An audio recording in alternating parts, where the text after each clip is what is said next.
perte bi mu mujj def mooy bii feebaram bi xeex na ko. xeex na ci def ñefe na ko ak dignité waaw jusqu'au bout. donc loolu caractère am moo ko may.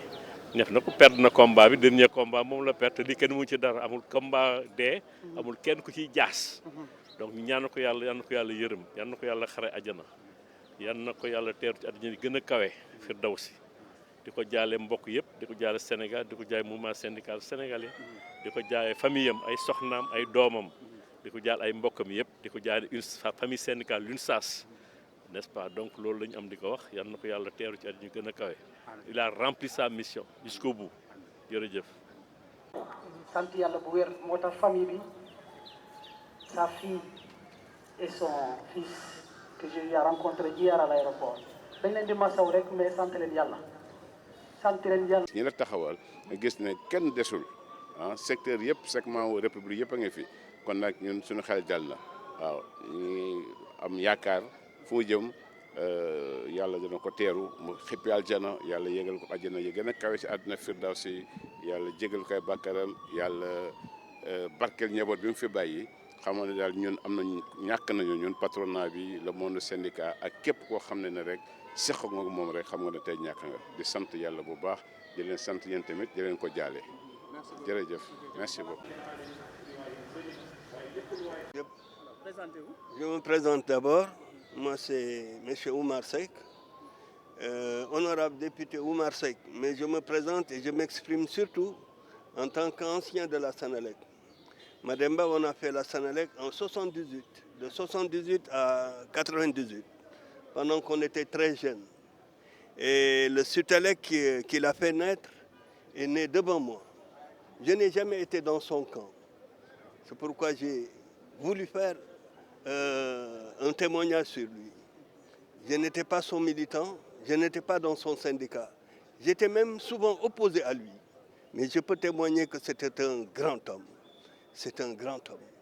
De 78 à 98, ce que les jeunes de ce pays doivent retenir d'abord. À la rue Vincent, Mademba était toujours le premier à embaucher. À 7 heures du matin, tous les jours, s'il n'était pas malade ou en mission, il était déjà à la Sénélec. La deuxième chose que je retiens de lui, il est d'une intégrité et d'une honnêteté extraordinaire. Il est insensible à l'argent. La troisième chose maintenant, c'était un homme qui a de l'ambition et qui s'est battu pour son ambition, qui a réalisé et qui a défendu énormément de travailleurs, qui a fait don de soi en allant en prison pour défendre les travailleurs. Donc c'est quelqu'un, si on le perd aujourd'hui, on perd un grand homme. Et il faut dire qu'avant le Sutelec, qui a vu naître l'UNSAS, il n'y avait que la CNTS, donc il n'y avait qu'un seul syndicat dans ce pays. Et c'est Mademba qui a brisé ce monopolisme syndical, qui a défié un grand homme, que Dieu l'accueille dans son paradis, Madia Diop, pour créer une centrale qui fait la fierté de ce pays.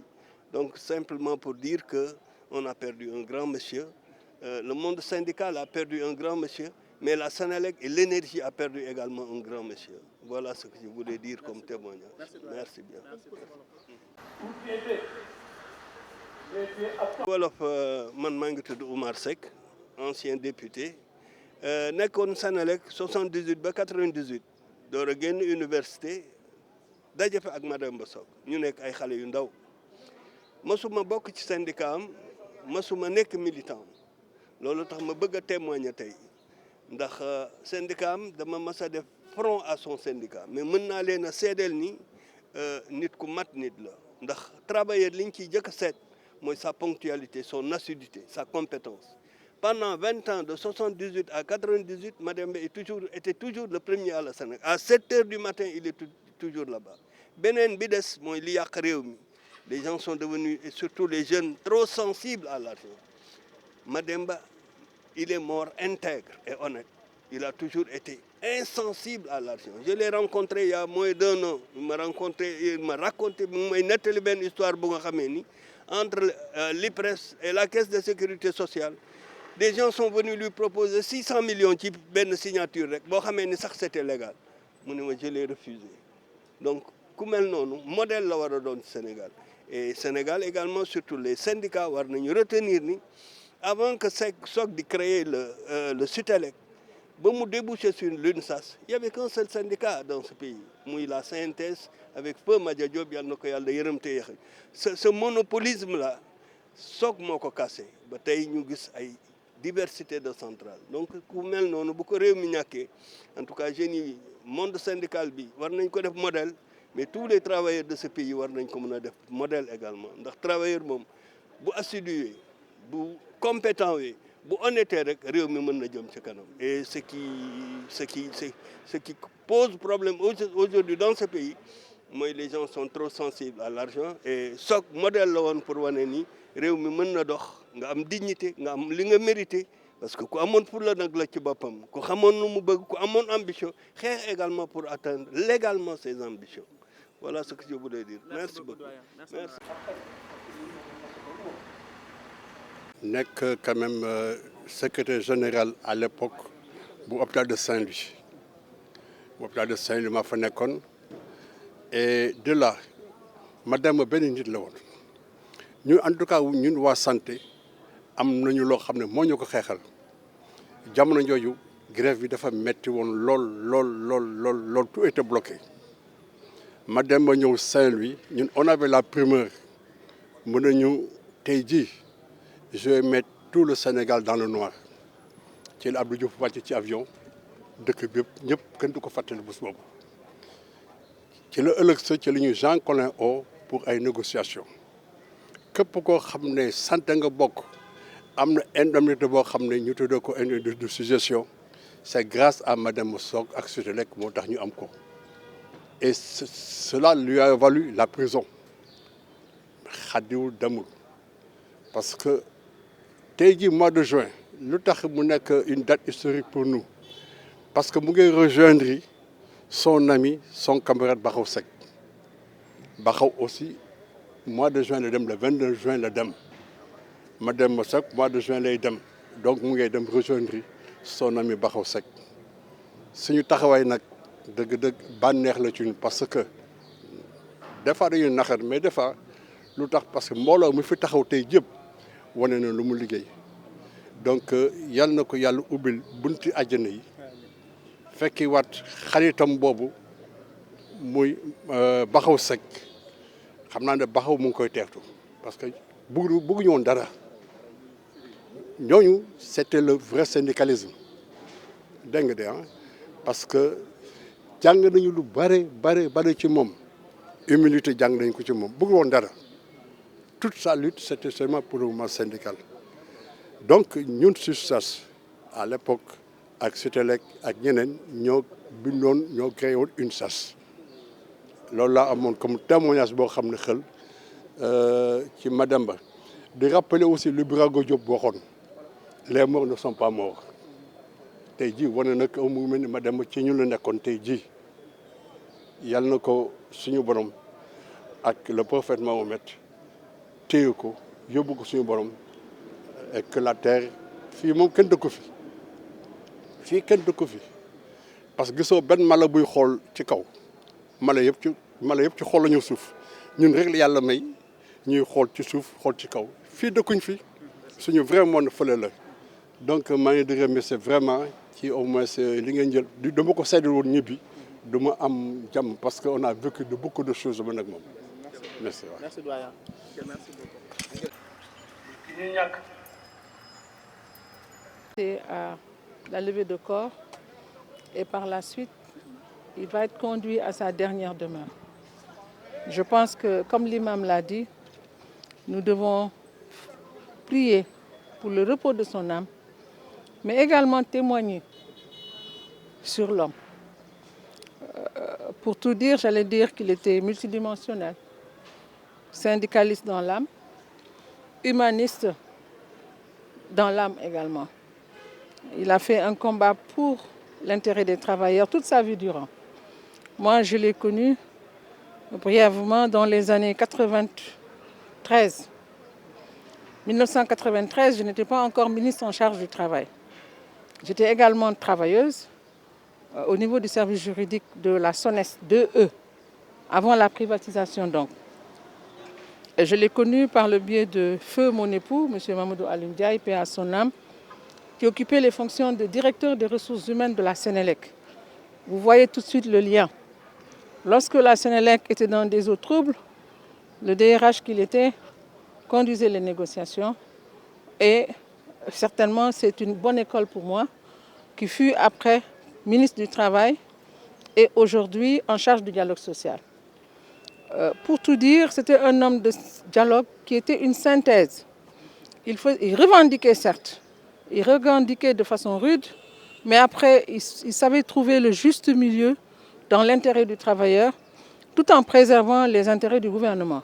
C'est extrêmement important dans ce que nous faisons et je renouvelle en tout cas mes condoléances au monde du travail, au patronat, aux travailleurs, au gouvernement. Et je pense que la présence massive du gouvernement le démontre aisément.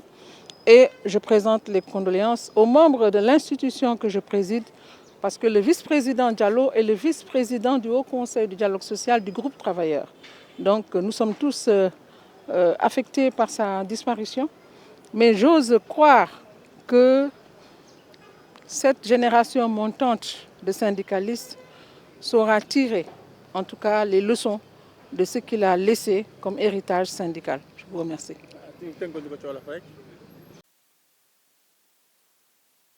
Yàlla julli ci Yonent bi sallallahu wa sallam dañuy naan inna lillahi wa inna ilayhi raaji'uun. waaw ki fi jóge nag wax ci moom du yomb ci lu ñu foog mais aussi dina xaw a yomb parce que luñ koy seedeel rek mooy li nga xam ne moom la ñu xam ci moom. Mademba Sock yàlla na ko yàlla yërëm yàlla na suuf sedd ci kawam li mu liggéey ci Sénégal yaakaar naa ni ñun de am nañ yaakaar ndax mënuloo défendre intérêt travailleurs yi liggéeykat ci moom ni mu ko doon defee di gis leneen sant nañ ci en tout cas suñu borom.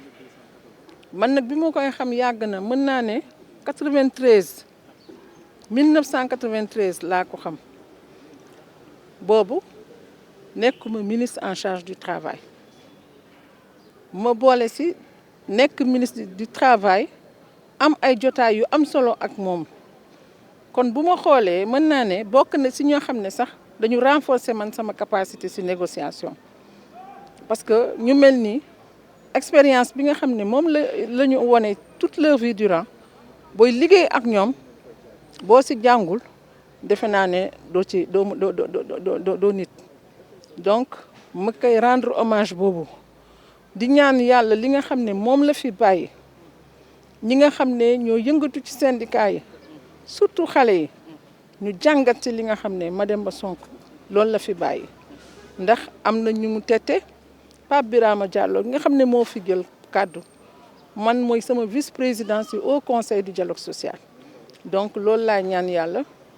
héritage am wax dëgg mu nekk loo xam ne day jëmale Sénégal kanam jëmale syndicalisme kanam également parce que histoire Sénégal ci syndicat dafa am solo des hommes de valeur ñoo marqué le monde syndical du Sénégal te defe naa ne am naa ci yaakaar. Je vous remercie. Merci beaucoup, madame. Merci. Merci beaucoup.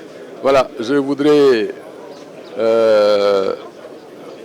rendre grâce à Dieu de me donner l'occasion de parler de Mademba Sock, qui a été pour moi un ami, qui a d'abord été pour moi un client que j'ai défendu en 1999. Et puis ensuite, il est devenu mon ami, on se fréquentait. Je garde de lui le souvenir d'un homme engagé, d'un homme sérieux, généreux, sincère, un homme de principe, qui ne badinait pas avec les principes. Donc il va nous manquer et sa disparition va plonger le monde syndical, va faire que le monde syndical va être orphelin de Mademba Sock, parce que pendant tout le temps qu'il est resté sur le champ syndical, Mademba a marqué les esprits. Donc paix éternelle à son âme, qu'Allah subhanahu l'accueille en son meilleur paradis. Donc maa ngi leen di nuyu yéen ñëpp di leen ziar di am naqar bu rëy comme ni ko Sénégal yi amee ci décès Mademba Sock ñu ngi koy jaale ay mbokkam xamoon naa ko bu baax a baax ndax suma xarit la woon maa ngi koy ñaanal sunu borom xare ko àjjana firdawsi di jaale ay mbokkam di jaale camarades syndicalistes am yëpp dana ko yàlla xare àjjana jërëjëf.